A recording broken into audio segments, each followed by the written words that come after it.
Pada video ini kita akan belajar tentang bahasa pemrograman PHP. PHP itu sendiri adalah Hypertext Preprocessor. Jadi pada video ini kita akan belajar mengenai pengenalan dasar sintak-sintak dalam PHP. Nah, kita lihat dulu apa itu PHP. PHP adalah bahasa pemrograman server side yang digunakan untuk membuat aplikasi web dinamis. PHP juga dapat mengolah data di server dan menampilkan hasilnya ke browser dalam bentuk HTML. Ada beberapa keunggulan dari PHP ini. Yang pertama adalah bersifat open source atau gratis. Nah, jadi setiap orang bisa menggunakan tanpa harus ada license dari PHP. Yang berikutnya adalah mudah untuk dipelajari oleh pemula. Jadi sintaksnya itu tidak rumit. Semua orang bisa mempelajari, bahkan pemula sekalipun ya.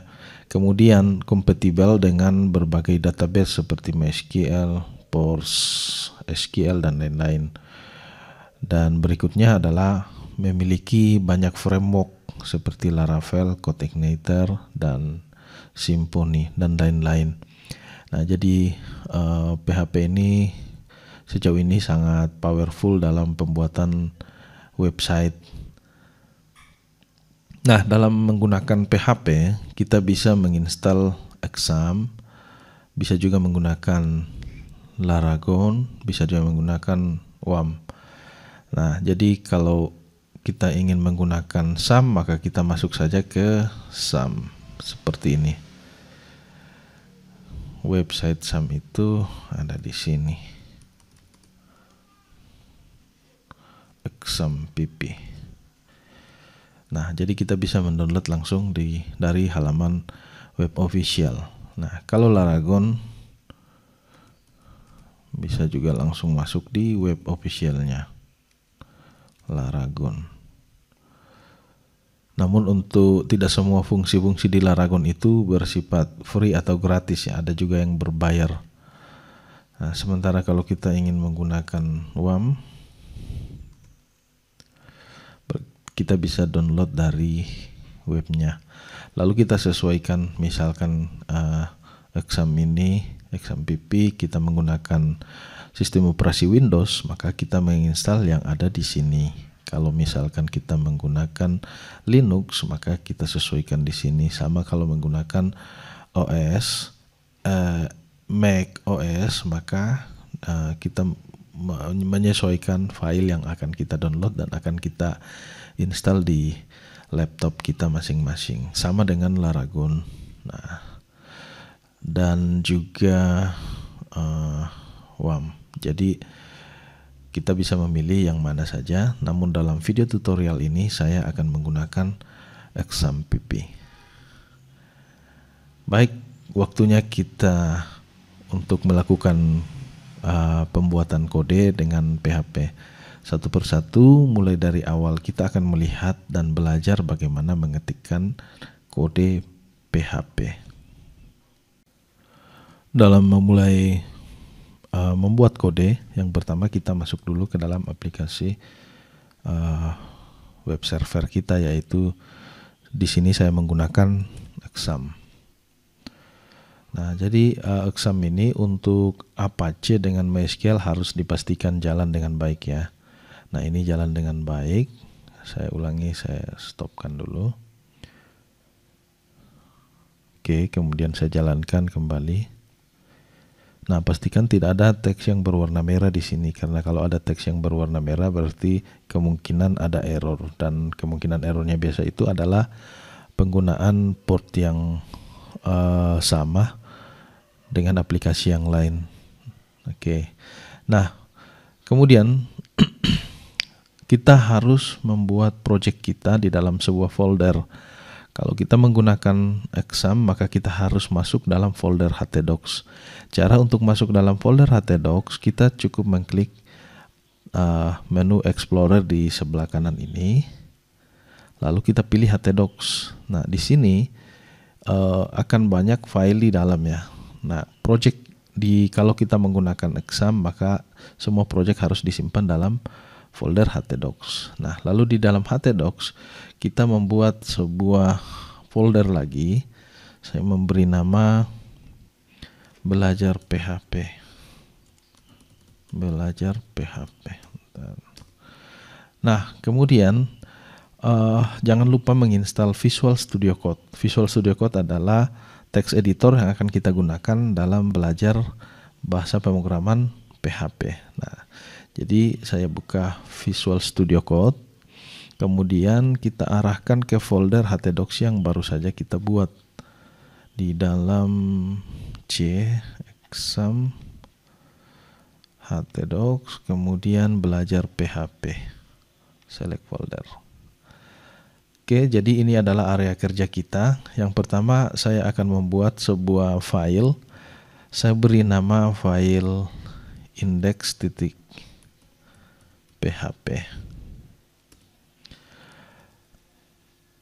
Nah, dalam memulai sintaks dasar PHP, maka setiap skrip yang menggunakan bahasa pemrograman PHP selalu diawali dengan tag seperti ini dan diakhiri dengan tag tanda tanya dengan. Nah, kita coba ya.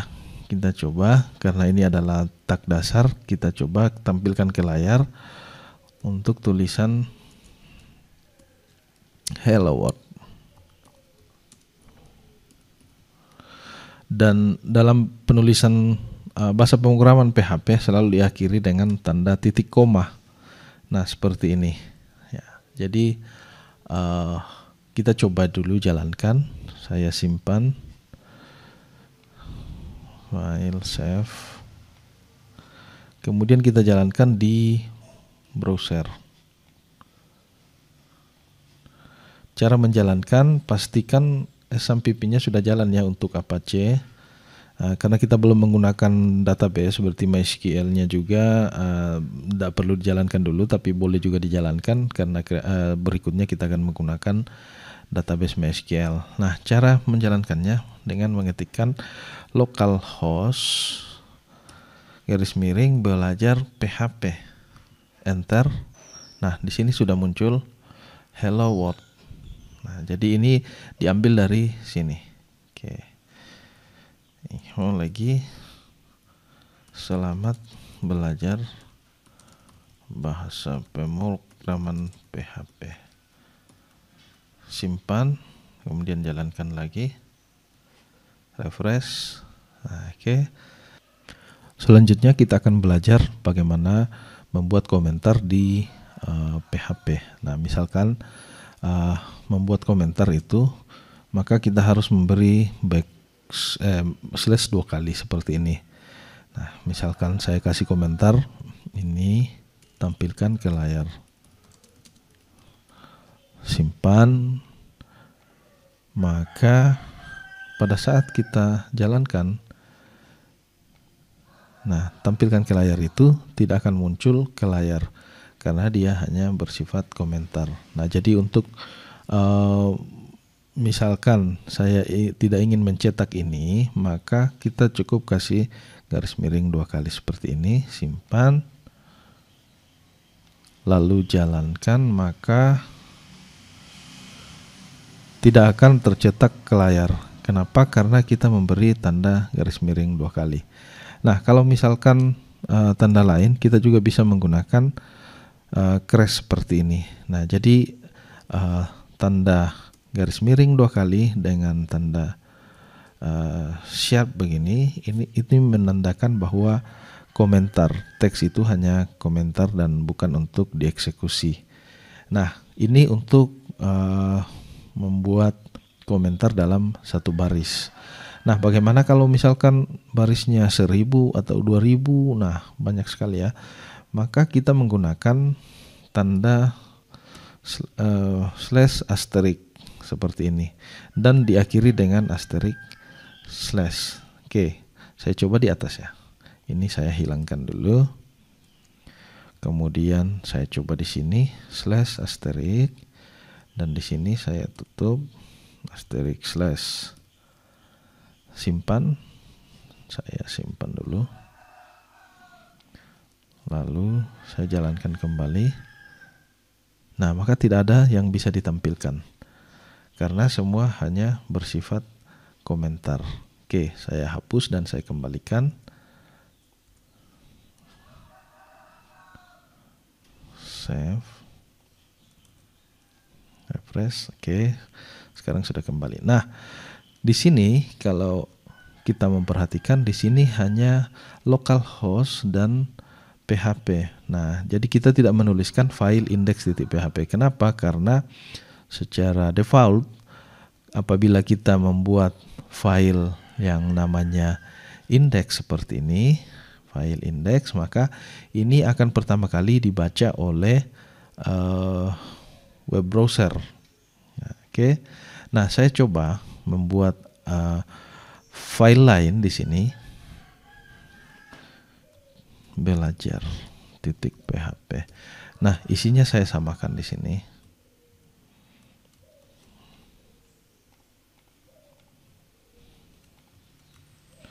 Simpan dan saya hapus file index ini. Oke. Sekarang kita akan refresh kembali browser. Nah, kita lihat apa yang terjadi. Nah, ternyata kalau bukan file index.php, maka dia browser tidak akan secara langsung bisa membaca. Jadi kita harus mengetikkan belajar.php lagi di sini, belajar.php. Nah, baru bisa ditampilkan. Kalau saya hilangkan ini, maka dia tampilannya seperti ini. Kita masih harus klik belajar.php. Nah, jadi file index adalah file yang pertama kali dibaca oleh browser. Saya rename kembali ini menjadi index.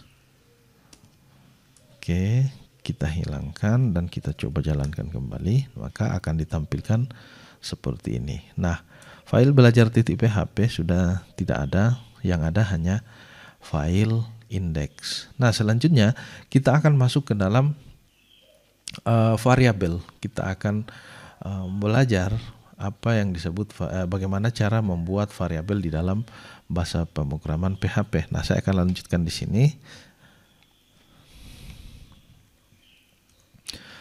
Dalam membuat sebuah variabel, maka selalu diawali dengan tanda $. Misalkan nama, kemudian kita isi variabel, misalkan isi nama kita masing-masing, selalu diakhiri oleh tanda titik koma. Nah, ini untuk pengisian variabel menggunakan data string. Nah, bagaimana kalau data numerik? Kalau data numerik tidak perlu menggunakan tanda kutip. Misalkan umur sama dengan 40. Nah, seperti ini kalau numerik. Nah, kalau misalkan float, misalkan tinggi badan, misalkan ya, tinggi badan. Oh ya, dalam penulisan variabel tidak boleh menggunakan spasi. Dan penulisan variabel juga bersifat case sensitive. Artinya apabila kita menggunakan huruf besar, maka pada saat pemanggilannya juga harus menggunakan huruf besar karena dia bersifat case sensitive. Nah, misalkan seperti ini, 168,5.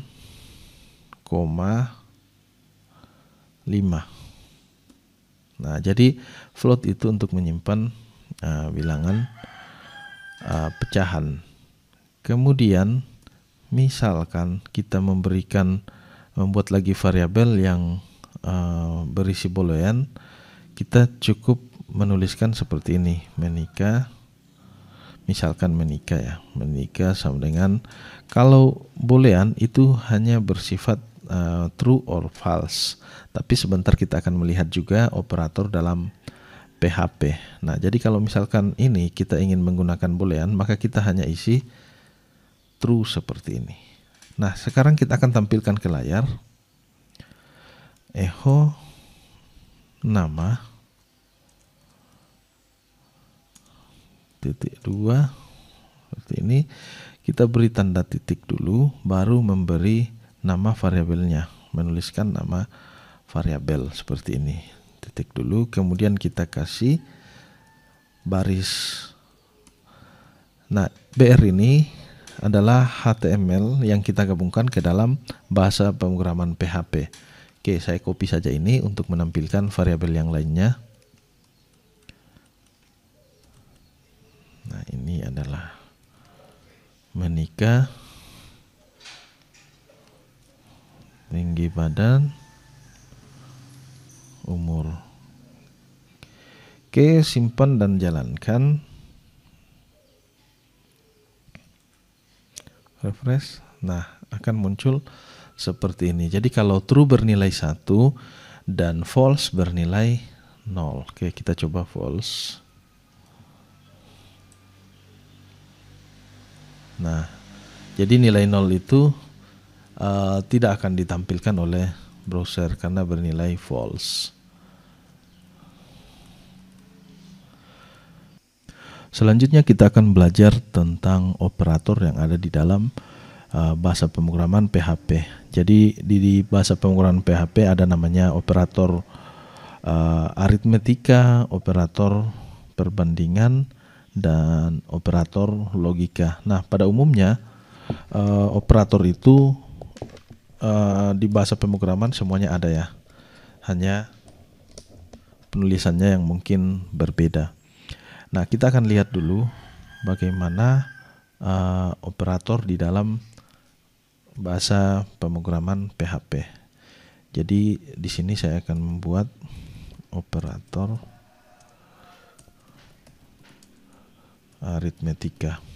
Nah, di dalam PHP operator aritmetika itu yaitu penjumlahan, pengurangan, perkalian, pembagian, dan modulus atau sisa hasil bagi.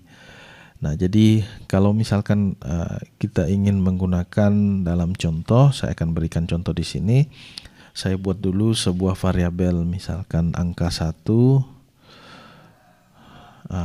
angka pertama sama dengan 5, dan variabel angka kedua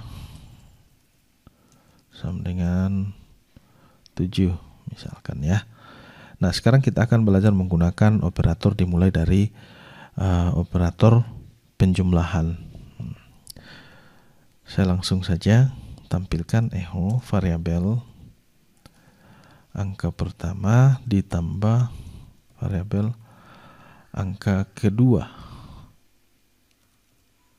Angka ya harusnya ya, maaf, di sini ada typo. Angka kedua. Oke, ingat bahwa dalam PHP itu selalu diakhiri dengan tanda titik koma. Nah, jadi di sini kita menggunakan operator aritmetika penjumlahan. Nah, selanjutnya saya copy saja biar cepat. Untuk pengurangan kita gunakan tanda kurang, dan untuk perkalian kita menggunakan tanda asterik. Untuk pembagian saya coba ya. Echo angka kedua dibagi menggunakan tanda slash variabel angka pertama. Oke, supaya ini saya ganti menjadi 10 ya, biar hasilnya mudah kita lihat.